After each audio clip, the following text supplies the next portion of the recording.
Здесь вы можете посмотреть видео онлайн и скачать бесплатно бой Муин Гафуров таджикский боец и Табаес Харила швейцарц на турнире ААРС, который состоит 16 января 2021 год в Абу-Даби. Приятном просмотре.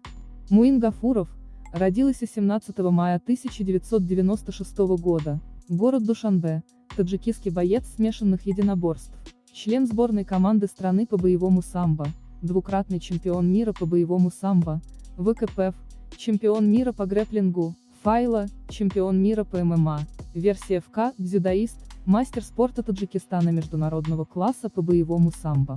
Боец смешанного стиля. Муин Гафуров. Прозвище – таджик. Гражданство – Таджикистан. Дата рождения – 17 мая 1996 года.